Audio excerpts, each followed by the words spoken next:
हटिए आप लोग, साइड हटिए। शुक्ला, सर। आप लोगों में से किसी ने कुछ देखा? नहीं सर। इस औरत को जानते हो आप लोग? यहीं की है या कहीं और की है? मालूम है सर।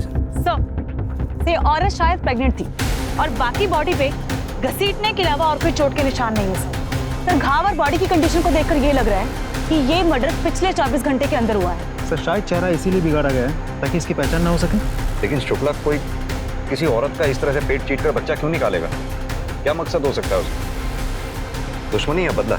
एक काम करो, आसपास और अच्छी तरह से चेक करो, शायद इसके बच्चे को कहीं आसपास ही फेंका हो।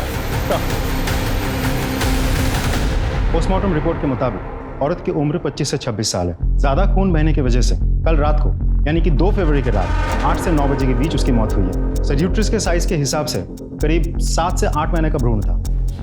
मतलब कि बच्चे को जन्म से पहले उस औरत का पेट काट कर बाहर निकाला गया। पेट काट के बच्चा बाहर निकालने के लिए प्रॉपर सर्जिकल इक्विपमेंट्स का इस्तेमाल किया गया है, जैसे आमतौर पर डॉक्टर्स यूज करते हैं सर। लेकिन पेट काटने के बाद औरत को वैसे ही छोड़ दिया गया, जिसकी वजह से एक्सेसिव ब्लड लॉस हुआ और उसकी मौत हो गई।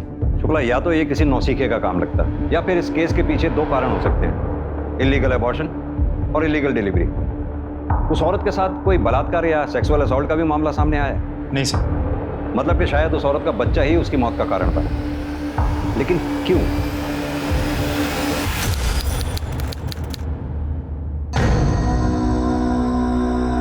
इंस्पेक्टर साहब कहाँ? बहुत जरूरी काम है मुझसे। कहाँ है इंस्पेक्टर साहब? और सिग्नेचर मैंने ले लिया। सर हमें एक रिपोर्ट लिखवानी है। मेरी बीवी कल सुबह से लापता है। सब्जी लेने के लिए मार्केट गई थी सर, अभी तक वो वापस नहीं आई। हर जगह पता किया, सब जगह ढूंढा सर, और तो और उसका फोन भी ऑफ आ रहा है सर। कहीं ऐसा तो नहीं वो अपने मायके चली गई हो? नहीं सर, वो वहां नहीं गई, मैंने वहां भी पता करा है सर। उसकी कोई फोटो वगैरह? उनका किसी के साथ कोई झगड़ा, कोई दुश्मनी? नहीं सर, ऐसा कुछ भी नहीं है। बहुत सिंपल लोग हैं सर हम। आपसे ये किसने कहा कि सिंपल लोगों की किसी से कोई दुश्मनी या झगड़ा नहीं होता? खैर, ये भी तो हो सकता है वो अपनी मर्जी से कहीं चली गई, उसकी किसी से कोई दोस्ती या अफेयर वगैरह। सर कैसी बातें कर रहे हैं आप? सर वो ऐसी नहीं है, मेरी बीवी है, वो 7 महीने की प्रेग्नेंट है सर। 2 महीने में हमारा बच्चा होने वाला है। शुक्ला, इनकी पत्नी की डिटेल्स ले लो और छानबीन शुरू कर दो। इनकी पत्नी के फोटोग्राफ्स मार्केट में सब जगह सर्कुलेट करवा दो। लोकेशन रिकॉर्ड, कॉल रिकॉर्ड सब निकलवाओ। देखो शायद किसी ने कुछ देखा हो। चलो अब आइए मेरे साथ।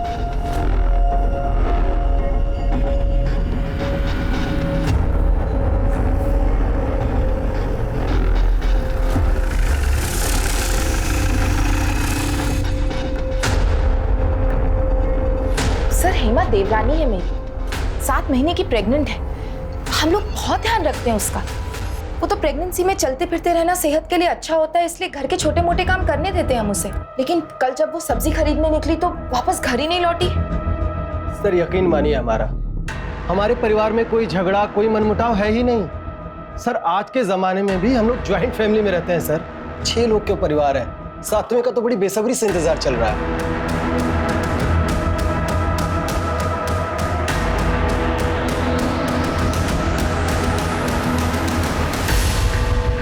सर हमने हेमा की फैमिली, आस पड़ोस के मार्केट, हर जगह पूछताछ की, लेकिन कहीं से कोई सुराग नहीं मिला। मार्केट के किसी भी सीसीटीवी फुटेज में वो दिख नहीं रही। उसका फोन भी घर से बाहर स्विच ऑफ हुआ है। मैंने कॉल रिकॉर्ड्स खुद चेक किए हैं, ज्यादातर घर वालों के ही नंबर से। और फिरौती के पैसों के लिए भी अभी तक कोई फोन नहीं आया। पॉसिबल है कि एक किडनैपिंग का केस ही ना हो। अब सवाल ये उठता है कि हेमा गई तो गई कहाँ? क्या अपनी मर्जी से कहीं चली गई?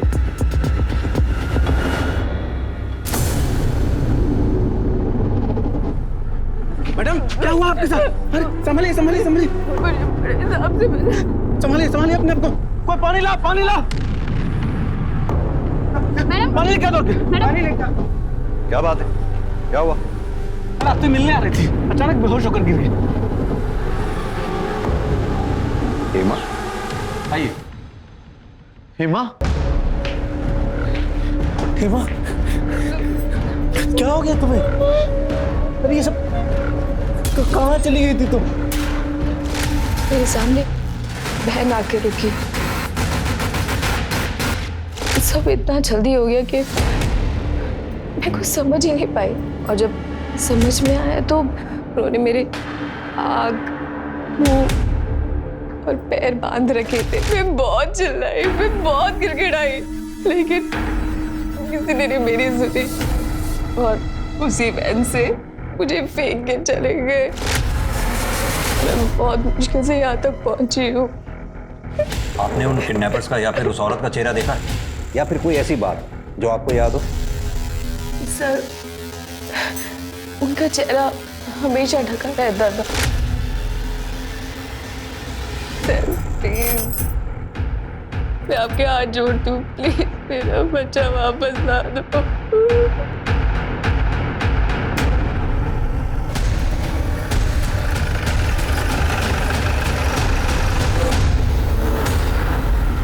सर मुझे समझ में नहीं आ रहा कि आप हेमा का मेडिकल क्यों कराना चाहती हैं? ऑलरेडी इतनी परेशान है। ये जानने के लिए कि हेमा के साथ डिलीवरी के अलावा कोई मारपीट या जोर जबरदस्ती तो नहीं हुई है।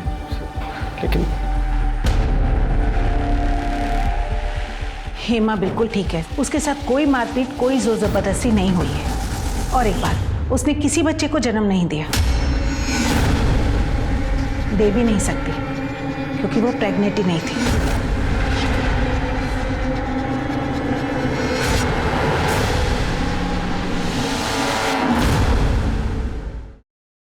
सर राजेश भैया की 2 बेटियां हैं, वो बेटा नहीं दे पाए। अब सबकी उम्मीदें हमसे हैं कि हम खानदान को एक बेटा एक वारिस देंगे। सर हम तो बहुत कोशिश करते थे, लेकिन मैं कभी प्रेग्नेंट हो ही नहीं पाई। सर हालत इतनी खराब हो गई थी कि घर में आते जाते सब मुझे ताना देते थे। अब मैं उन्हें तो कुछ नहीं कह सकता था, तो अपनी सारी भड़ास मैं हेमा पर जाकर निकालता था। अतुल, देखो भगवान पे भरोसा रखो, जब वो चाहेगा बच्चा हो जाएगा।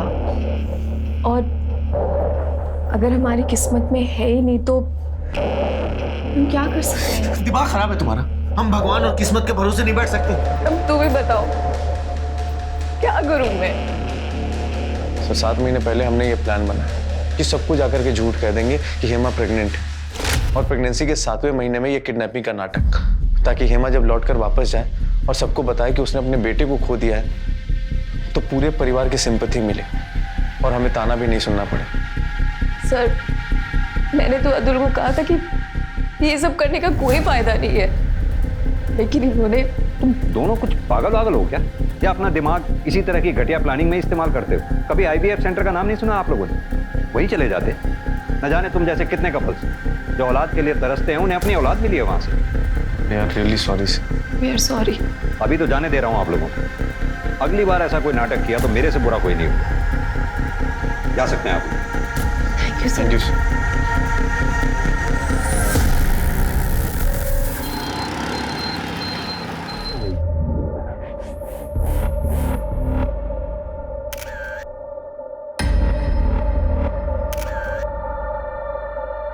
हेमा का चेहरा तो देखो कैसे चमक रहा है, पक्का बेटा ही होगा देखना।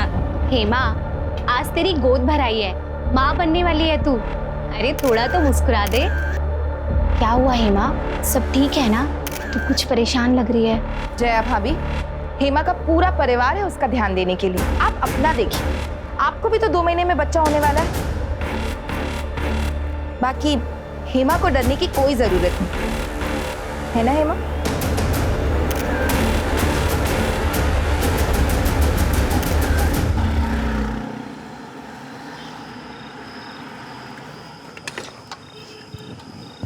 सर करें तो। Sir please help me sir. Sir मेरी पत्नी गायब हो गई है सर। सर प्लीज मेरी मदद कीजिए। तुम वही हो ना जिसने पिछली बार भी अपनी प्रेग्नेंट बीवी की किडनैपिंग का झूठा नाटक रचा था? तुम फिर आ गए यहाँ पर। ये पुलिस स्टेशन है, कोई पंचारी की दुकान नहीं है। सर मैं कसम खा के कह रहा, मैं इस बार झूठ नहीं बोल रहा। सर आपके कहने पे IVF सेंटर पे भी गए थे हम सर। सर हेमा प्रेग्नेंट हो गई थी सर। सर वो 7 महीने की प्रेग्नेंट है। पिछली बार की तरह प्रेग्नेंट? नहीं सर, इस बार सच में प्रेग्नेंट है हेमा सर। आज उसकी गोद भराई की रस्म थी सर। सर आपको यकीन नहीं हो रहा हो ना? आज की फंक्शन की फोटो देख लीजिए आप। सर मैं झूठ नहीं बोल रहा सर। सर ये सारी फोटोज आज की हैं सर, आज सुबह की। कब गायब हुई है? सर फंक्शन के बाद दोपहर में सब लोग सोने चले गए। शाम में जब सोकर उठे तो हेमा गायब थी सर। सर हमने हर तरफ ढूंढा, और तो सर उसका फोन भी स्विच ऑफ आ रहा है। सर प्लीज कुछ कीजिए सर। ठीक है, अपनी पत्नी की फोटोग्राफ और बाकी की सारी डिटेल्स इन्हें लिखवा दो। लेकिन अगर ये इस बार भी नाटक हुआ तो इस बार तुम्हें दोनों पति पत्नी को जेल में बैठ के नाटक खेलना पड़ेगा। नहीं सर, कोई नाटक नहीं, मैं बिल्कुल सच कह रहा हूँ सर। हमें सर। जी sir. Sir mobile location record के मुताबिक हेमा का फोन 1 फरवरी को शाम के 4 बजे शताब्दी नगर में स्विच ऑफ हुआ है। शताब्दी नगर? सर वहाँ करने क्या गई थी हेमा? पता नहीं सर, मैंने अतुल को भी पूछा था, उसे भी कोई आइडिया नहीं है क्या करने गई थी वो वहाँ। आइडिया नहीं है, बता नहीं रहा हूँ। खैर, वो तो पता चल ही जाएगा। हेमा के कॉल रिकॉर्ड्स का क्या हुआ? हेमा के कॉल रिकॉर्ड्स के मुताबिक ज़्यादातर कॉल्स फैमिली मेम्बर्स को किए गए हैं, खास करके अतुल को। सिर्फ एक नंबर ऐसा है जिस पे लगातार हेमा की 1 महीने तक बात हुई थी, लेकिन हेमा के गायब होने के 1 महीने पहले बातचीत बिल्कुल बंद हो गई थी। पता करो ये नंबर किसका है। Yes sir. सर मेरी बेटी सर मेरी आप बाहर चलिए आप ऐसे अंदर नहीं आ सकते सर। चलिए सर, मेरी बेटी को बचा। सानिका मैडम बोल लें, कहिए क्या बात? सर मेरी 1 दिन की बेटी गायब हो गई है सर, मेरी मदद कीजिए सर, उसे वापस ला दीजिए प्लीज सर, मेरी मदद कीजिए। सर कल सुबह सिटी नर्सिंग होम में सोनाली की डिलीवरी हुई थी और तकरीबन 11 बजे हमारी बेटी पैदा हुई थी। सर आज सुबह जब सोनाली वॉशरूम से आई तो हमारी बेटी गायब थी सर हमने सारा हॉस्पिटल देख लिया लेकिन हमारी बच्ची कहीं नहीं मिली सर। मेरी बेटी को वापस ला दीजिए सर, उसे ढूंढ दीजिए। देखिए आप शांत हो जाइए, चिंता मत कीजिए, हम जल्द से जल्द आपकी बच्ची को ढूंढने की कोशिश करेंगे। आप कंप्लेंट लिखवा दीजिए बाहर। तिवारी मैडम, इनकी कंप्लेंट ले लो आप। सर शताब्दी नगर में एक औरत की लाश मिली है।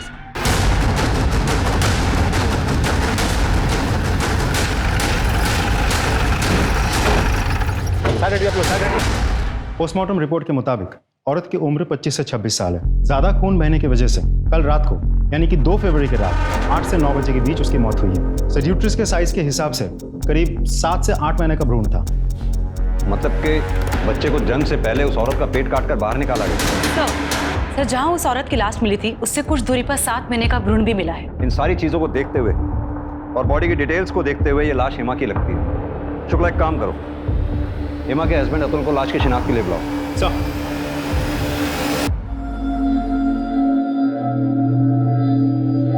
बॉडी के ऊपर से हमें एक कपड़े और गहने मिले।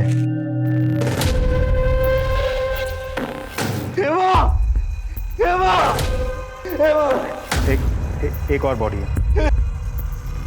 बच्चे की बॉडी हमें इन्हीं के पास से मिली थी। दोनों बॉडीज के ब्लड सैंपल हमने टेस्ट के लिए भेज दिए, लेकिन हम कंफर्म कर पाए कि ये बच्चा इन्हीं का है। देखिए मैं जानता हूँ ये मौका नहीं है ऐसे सवाल करने का, फिर भी क्या कोई ऐसा है जिसपे आप लोगों को शक हो, जो ये कर सकता हो? सर हम आपको पहले ही बता चुके हैं, हम बहुत सिंपल लोग हैं सर, हमारा किसी से कोई झगड़ा कोई दुश्मनी नहीं है सर। तो शायद ही कोई ऐसा हो जो हेमा के मां बनने से दुखी होगा।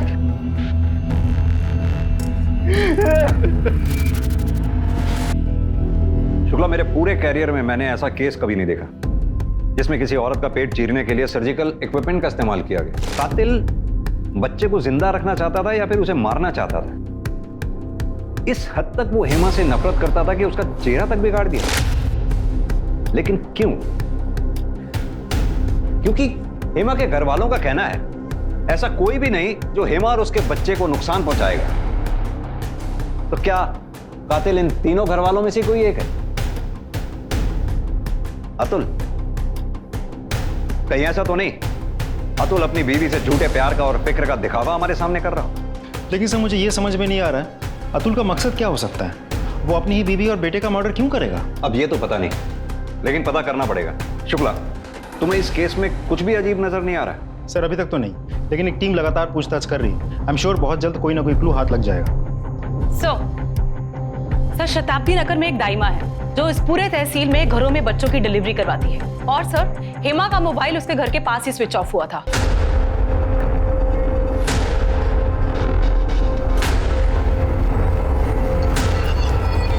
आप इसे जानती हैं? जी, इसे कैसे भूल सकते हैं? अभी 2 दिन पहले तो आई थी हमारे पास। क्यों आई थी आपके पास? जाके एक समस्या थी, वही हल कराने आई थी हमारे पास। दाइमा, क्या आप मेरी मदद कर सकती हैं? मुझे बच्चा नहीं चाहिए, प्लीज गिरा दीजिए इसे। बौरा गई है क्या? हाँ, क्या बोल रही है? अरे हम इन हाथों से दुनिया में नया जीवन लाने का काम करते हैं, और तू हमें जीव हत्या करने को कह रही है? अरे क्यों मारना चाहती है अपने बच्चे को? बिटिया, वो बड़े किस्मत वाले होते हैं जिन्हें ऊपर वाला औलाद देता है। तो आप ये बच्चा गिराने में मेरी मदद नहीं करेंगी? ना बिटिया, ये पाप हमसे तो ना होगा। क्या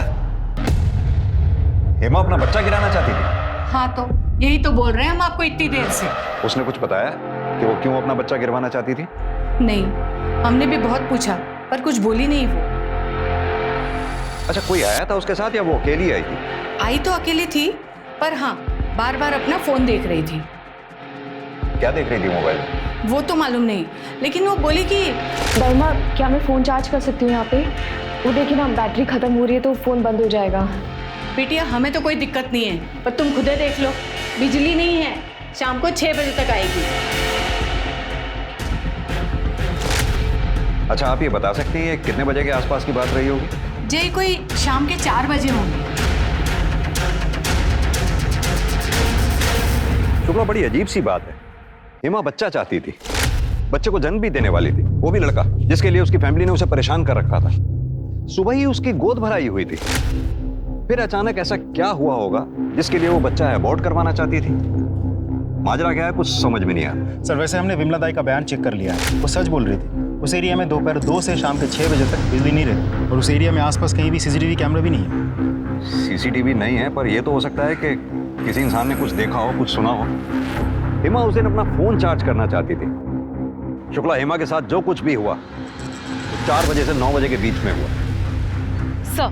सर हेमा के कॉल रिकॉर्ड्स में जो नंबर मिला था, जिस पर 1 महीने तक उसकी लगातार बात हुई थी और उसके गायब होने से पहले अचानक 1 महीने पहले उसकी बातचीत बंद हो चुकी थी, वो नंबर महेश शर्मा का है। ये Mahesh Sharma nature IVF clinic में पार्ट टाइम वार्ड बॉय का काम करता है, जहां हेमा अपने बच्चे के ट्रीटमेंट के लिए गई थी। महेश शर्मा?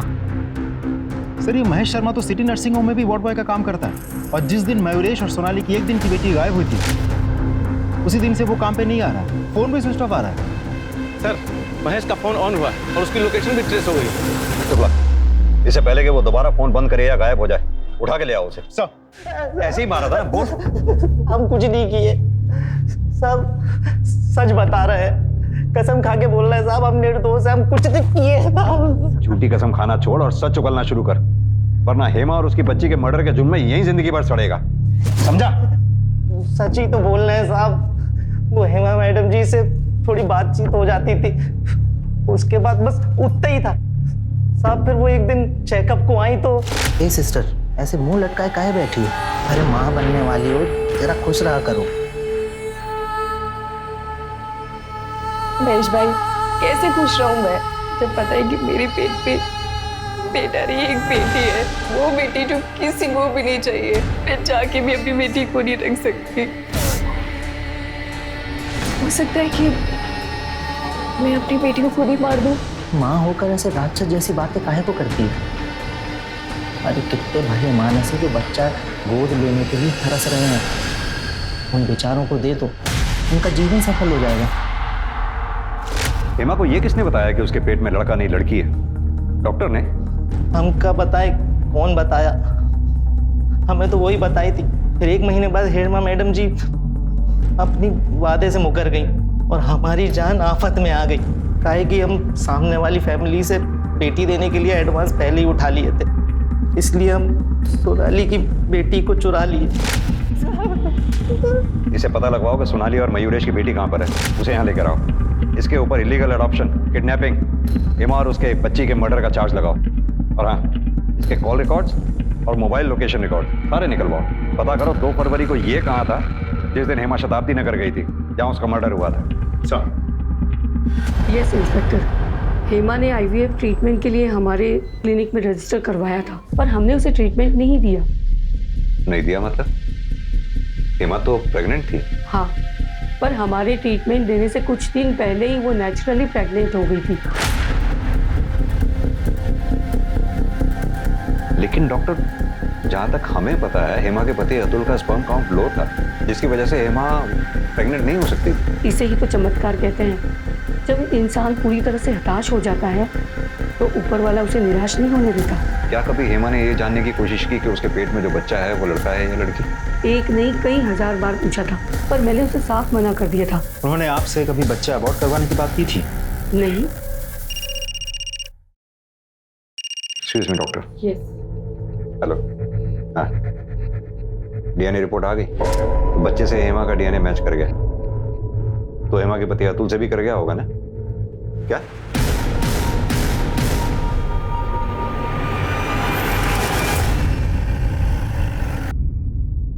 ये क्या बकवास है सर? ऐसा कैसे हो सकता है? हेमा के पेट में पलने वाला बच्चा अतुल का नहीं होगा तो किसका होगा? जरा तमीज से बात कीजिए। ऐसा मैं नहीं, डीएनए रिपोर्ट कह रही है कि हेमा के पेट में जो बच्चा था वो अतुल का नहीं था। हाँ तो क्या भरोसा कि जो डीएनए रिपोर्ट में लिखा है वही सच है? हो सकता है कि जबरदस्ती आप ये हेमा के पेट में पलने वाला बच्चा अगर मेरा नहीं था तो वो राजेश भाई साहब का ही होगा। अतुल क्या बक रहा है? होश में है? थोड़ी तो शर्म कर। मुझे शर्म नहीं है। अरे आपको शर्म आई थी? भूल गए आप? जब हेमा प्रेग्नेंट नहीं हो रही थी तो आते जाते कैसे ताला देते थे? और उस दिन भाई साहब जब मैं ऑफिस जा रहा था, अरे तब तो हद कर दी थी आपने। अरे अतुल, हाँ भैया। 6 साल हो गए तेरी शादी को, है? तुम बच्चे के बारे में सोच रहा है? सब नहीं होता है तो मुझे बोल, मैं करता हूँ। अतुल, वो बच्चा राजेश का भी नहीं हो सकता। अगर ऐसा होता तो डीएनए रिपोर्ट में राजेश का भी डीएनए 50% मैच होता। हेमा के बच्चे का बाप कोई और ही था। सुन लिया ना अतुल? पड़ गई ना आप कलेजे में ठंडक? मैं आज अपने बड़े भाई को सबके सामने बेइज्जत कर दिया, वो भी उस भाई को जिसने कभी तुझे अपना छोटा भाई नहीं समझा बल्कि हमेशा अपना बेटा माना। सर, ये अतुल अपनी बीवी के प्यार में अंधा हो चुका था। इसे तो ये तक नजर नहीं आया कि इसकी बीवी कहां कहां मुंह मारती फिर रही थी। क्या मतलब? सर, हमारी कॉलोनी में यहीं आगे एक कपल रहता है, जया और अश्विन। हेमा उनके घर घंटों बिताती थी।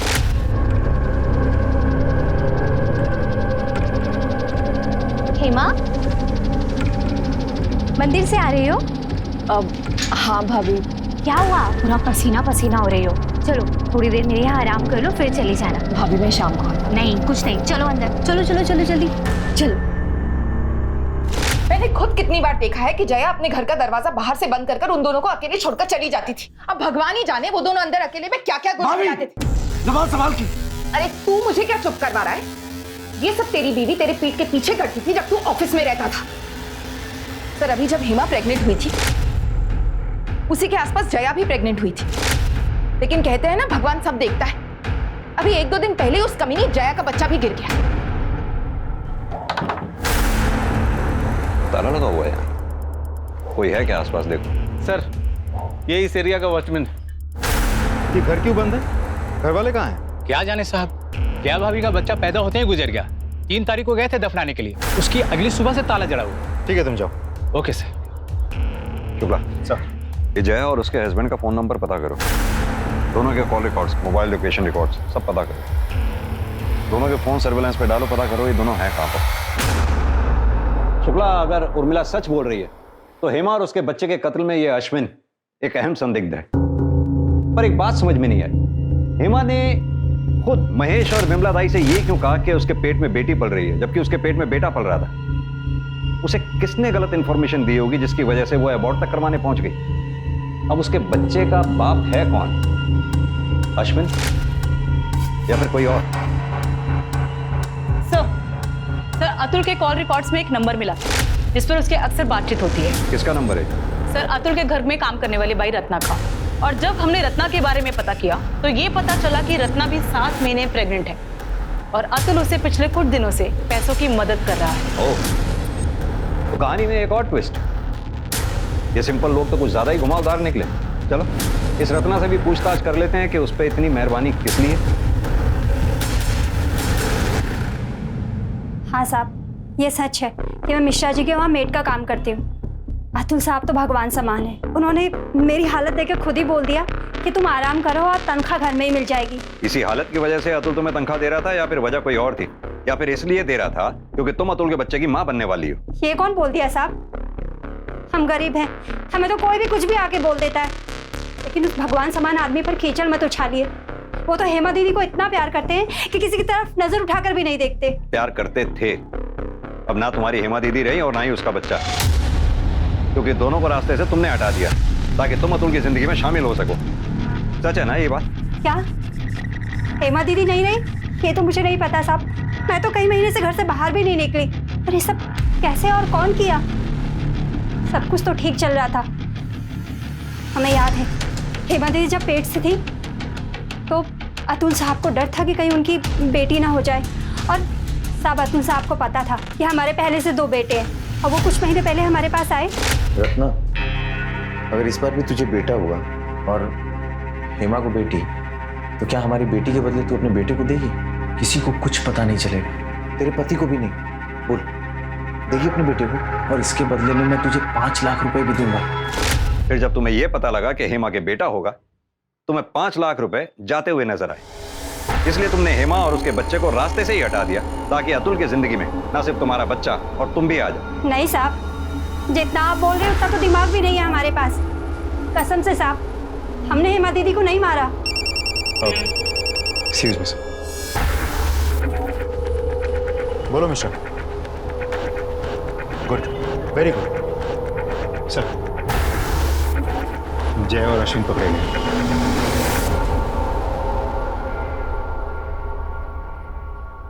बोलो बोलो। सर, मेरी पहली शादी में मेरा तलाक हो चुका था। मेरे पहले पति ने दोनों बच्चों को अपने पास ही रख लिया था। उसके बाद मैं अश्विन से मिली और हम दोनों ने शादी कर ली, जबकि मैं मेरी पहली शादी में ही अपनी नसबंदी करा चुकी थी। सर, मुझे तो नहीं, लेकिन अश्विन को अपना बच्चा चाहिए था, जो मैं उसे नहीं दे सकती थी। फिर मुझे हेमा और उसके हालात के बारे में पता चला। मुझे पता चला कि अतुल के लो स्पर्म काउंट की वजह से वो कभी माँ नहीं बन सकती है। फिर हमारे बाबा जी ने हमें बताया कि हमारी किस्मत में बच्चा है, लेकिन वो हमें हेमा के ज़रिए मिल सकता है। इसलिए फिर मैंने हेमा से धीरे धीरे दोस्ती बढ़ाई। उसके बाद वो अपना दुख बताने के लिए मेरे पास आती थी और फिर मैं उसे लस्सी या जूस में नशे की गोलियां मिलाकर दे देती थी, जिससे वो सो जाती थी। और उसके बाद अश्विन उसके साथ संबंध बनाते थे इस उम्मीद में कि वो हमें हमारा बच्चा देगी, वो बच्चा जिसे वो अनजाने ही हमारे लिए पैदा करेगी। फिर हेमा ने एक दिन मुझे बताया कि वो बिना IVF ट्रीटमेंट के नेचुरल तरीके से प्रेग्नेंट हुई है। तो हम समझ गए थे कि वो बच्चा अश्विन का ही है। उसके बाद हमने अपना प्लान आगे बढ़ाया और फिर मैंने भी सबको बोला कुछ दिन में कि मैं भी अब प्रेग्नेंट हूँ। हेमा मुझे बताती थी, बल्कि हेमा क्या बताती थी, मैंने खुद देखा था कि उर्मिला उसके साथ अच्छा बर्ताव नहीं करती थी, क्योंकि हेमा एक बेटी को जन्म देने वाली थी। पपीता बच्चे की सेहत के लिए बहुत अच्छा होता है, खा ले। भाभी बिल्कुल भूख नहीं है सच में। ये बच्चे के लिए अच्छा है, खा ले, थोड़ा सा खा ले। उर्मिला भाभी, ये क्या कर रही हैं आप? आपको पता है ना हेमा प्रेग्नेंट है और पपीता गर्म होता है, इतना भी नहीं पता? बच्चे को नुकसान कर सकता है। हेमा की हालत को देखकर मैंने उससे कहा कि मुझे बेटा होने वाला है, इसलिए मैं तेरी खुशी के लिए अपना बेटा तुझे दे दूंगी और तेरी बेटी मैं ले लूंगी। मैंने उसे बोला कि हमें डिलीवरी एक दिन मेरे ही घर पर करनी होगी, ताकि किसी को ये ना पता चले कि हम क्या करने जा रहे हैं। और वो ये बात सुनकर बहुत खुश हो गई। जाने अनजाने में उसने जिस चीज़ का नाटक किया था, हम उसे सच करने वाले थे। हम उसे किडनैप करते और वो गायब हो जाती। उसके बाद उसका बच्चा हम ले लेते और सबको ये बोलते कि मैंने उस बच्चे को जन्म दिया है। सर, हेमा पहले ही गायब हो गई थी। हमें डर था कि हम किसी ना किसी मुश्किल में फंस जाएंगे और इसीलिए हमने जय के मिसकैरेज का नाटक किया और एक गुड़िया को दफना दिया, ताकि लोग समझे कि वो हमारा बच्चा था। और उसके बाद हम अपने गांव में जाकर छुप गए। इतनी मर्दानगी फूट रही थी। शुक्ला सर, अश्विन का DNA सैंपल लो और हेमा के बच्चे से मैच करके देखो। अश्विन पे हेमा के रेप का चार्ज और इन दोनों पे हेमा और उसके बच्चे के मर्डर का चार्ज लगाओ। नहीं सर, हमने हेमा को नहीं मारा। इतनी मक्कारी की है, क्या पता कि अब भी सच बोल रहे हो।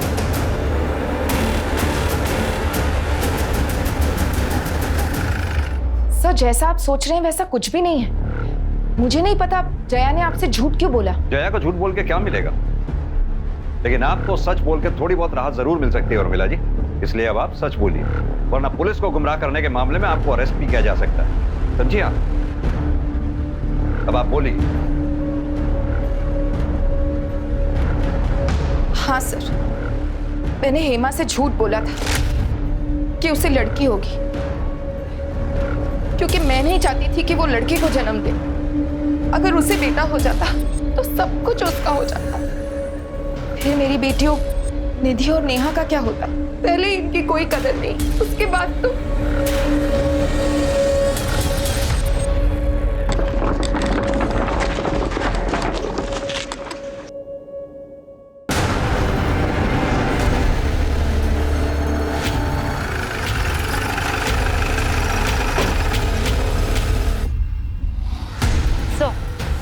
हेमा की तरह ये औरत भी प्रेग्नेंट थी, इसका भी पेट काटा गया है। और सर चेहरा भी उसी तरीके से बिगाड़ा गया है ताकि पहचान ना हो सके।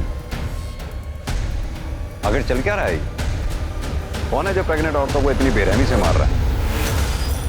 ये लीजिए आपकी चाय। अरे भाभी रुकिए। एक मिनट में बाहर गया कि आपको शांति नहीं है। लाओ मुझे दो। डॉक्टर ने आपको मना किया ना, अंकुश भैया का जो भी काम है मैं करूंगा। मुझे बताओ। मिलिन, अरे उसका काम उसे करने दे, तू अकेले क्या क्या करेगा? क्या क्या कर सकता हूँ उसकी लिस्ट मैं आपको बाद में दूंगा। मैं जा रहा हूँ फिलहाल मार्केट आपके लिए फ्रेश सब्जियां लेने के लिए और आपके लिए फ्रूट्स लेने के लिए। तब तक आप यहाँ बैठेंगे, ठीक है? आइए आराम से आराम से आराम से आराम से। और इनका ख्याल आप रखेंगे, ठीक है? ठीक है। कूड़े के पास जिस औरत की डेड बॉडी मिली थी उसकी फोटोग्राफ आसपास के पुलिस स्टेशन में भेज दी ना? जी सर। साहब मेरा नाम गणेश है साहब। मेरी जोरू कल सुबह से गायब है साहब। दोनों बेटों को बोलकर गई थी कि घंटे भर में काम से वापस आ जाएगी और अभी तक लौट कर नहीं आए साहब। अब तो उसका फोन भी बंद आ रहा है साहब। नाम क्या है तुम्हारी बीवी का? रत्ना। रत्ना? जी। फोटो वगैरह है? जी। ये देखिए सर। और कोई निशानी? साहब उसके हाथ पे गुदा भी हुआ है यहाँ पे। आइए हमारे साथ। जी। रत्ना, रत्ना ये क्या हो गया तुमके रत्ना? रत्ना की बॉडी के साथ एक बच्चे की भी बॉडी मिली। अर्जेंट बेसिस पे रत्ना के कॉल रिकॉर्ड्स और मोबाइल लोकेशन रिकॉर्ड्स निकल रहा। पता करो उसके मोबाइल की लास्ट लोकेशन क्या थी। ये जो भी है, इससे पहले कि वो दूसरी प्रेग्नेंट लेडीज को अपना शिकार बनाए, हमें उस तक पहुंचना होगा। Are you sure? सर 100%। ये देखिए, रत्ना के मोबाइल की लास्ट लोकेशन शताब्दी नगर दिखा रहा है, विमला दाइमा के घर के पास, जो कि हेमा की भी लास्ट लोकेशन थी। सर आज तक हमें ना हेमा का मोबाइल मिला और ना ही रत्ना के मोबाइल के बारे में कुछ पता चला। सर इतना सब कुछ महज एक इत्तेफाक नहीं हो सकता। चलो शुक्ला। सर क्या रत्ना मर गई? कैसे? और साहब अगर रत्ना मर भी गई है तो इसमें हमारी क्या गलती है? आपने मेरा घर क्यों उलट पुलट कर रखा हुआ है? रत्ना के फोन की लास्ट लोकेशन के मुताबिक रत्ना का फोन यहीं पे स्विच ऑफ हुआ है। अब आप ये मत कहिएगा कि उस वक्त बिजली नहीं थी, क्योंकि बिजली उस वक्त उस दिन भी थी। हाँ तो साहब हमने कब कहा कि यहाँ बिजली नहीं थी या रत्ना यहाँ नहीं आई थी? आई थी वो जांच करवाने के लिए, फिर चली गई। कहाँ चली गई? अब ये हमें कैसे पता साहब? सर ये देखिए, एक नहीं तीन फोन मिले और तीनों के तीनों स्विच ऑफ। किसके फोन है ये? जी वो हमारे बेटे के हैं, उसको अलग अलग फोन रखने का शौक है। थैंक यू सो मच भाभी, रिफ्रेश कर दिया जो उसने, इसकी बहुत जरूरत थी। शुक्ला सर, हेमा का नंबर डायल करो।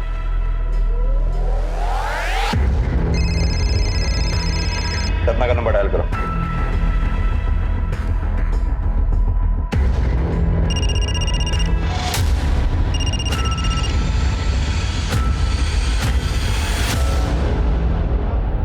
मिलिन नाम है उसका। वो डॉक्टर बनना चाहता था। मैं भी ये सुन के बहुत खुश हुई थी कि बेटा डॉक्टर और माँ दाई माँ, सब बढ़िया चलेगा।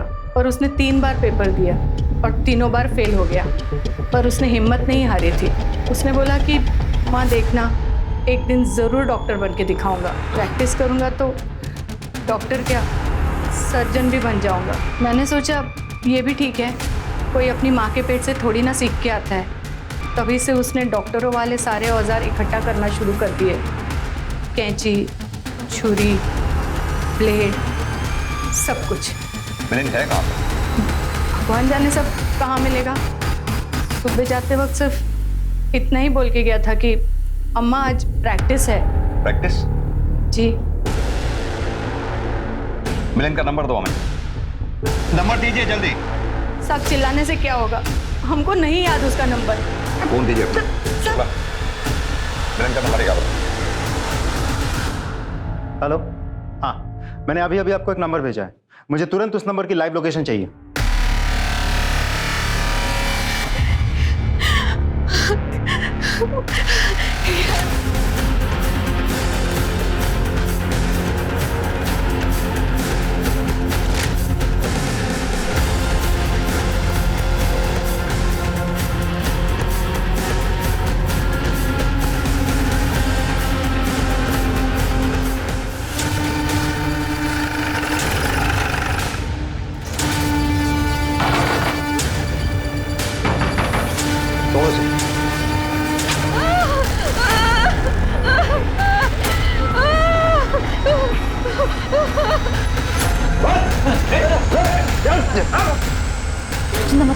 अब ठीक है ना?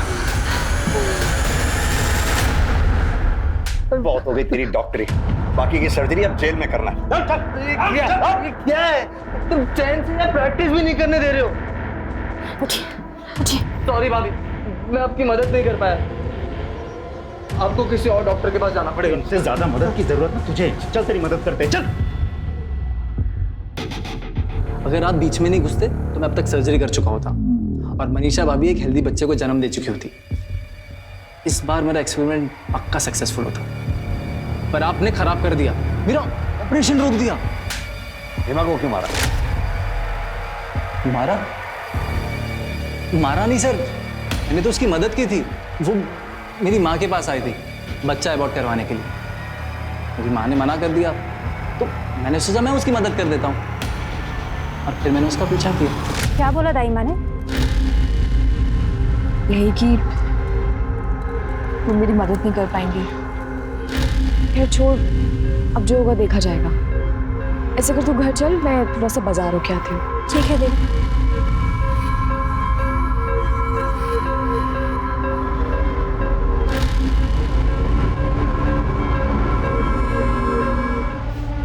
आप चाहो तो बच्चा अबॉर्ट करने में मैं आपकी मदद कर सकता हूँ। अब नहीं, आप घबराइए मत, मैं एक डॉक्टर ही हूँ और मैंने काफ़ी डिलीवरियाँ कराई है। प्रोसीजर बिल्कुल नॉर्मल है और इजीली अबॉर्ट हो जाएगा। आइए बैठिए ना, फिर मैं उसे अपने घर के पीछे खाली गोदाम में ले गया। ये तुम कहाँ लेके आए हो मुझे? तुम तो कहते तुम डॉक्टर हो। हाँ मैं हूँ, टेंशन मत लो। देखो मुझे ना तुमसे कुछ नहीं करना। मुझे बहुत गुस्सा है उस औरत पर। अरे थोड़ा कोऑपरेट कर लेती तो क्या हो जाता, पर नहीं, दोनों की लाश को मैंने ठिकाने लगा दिया। हेमा से पहले वैशाली का मर्डर किया था ना? मर्डर नहीं, सर्जरी। एक्चुअली वो मेरा पहला एक्सपेरिमेंट था। बहुत खराब काम किया था मैंने। मुझे अपने आप पर बहुत गुस्सा आया। तूने उसकी बॉडी कहाँ फेंकी? उसकी बॉडी मैंने नदी में फेंक दी थी। रत्ना को क्यों मारा? रत्ना? वो मुझसे जवाब मांगने आई। उसकी हिम्मत देखिए। उस दिन जब हम हेमादी को छोड़कर ऑटो में बैठे थे तो हम देखे थे तुम कुछ बात कर रहे थे ना हेमादी से। सच बताओ, तुम ही ने मारा ना हेमादी को? सच बता दो, नहीं तो हम पुलिस के पास जाएंगे, फिर वही निपटेंगे तुमसे। सच जानना है ना तुम्हें? हाँ। तो आओ देखो।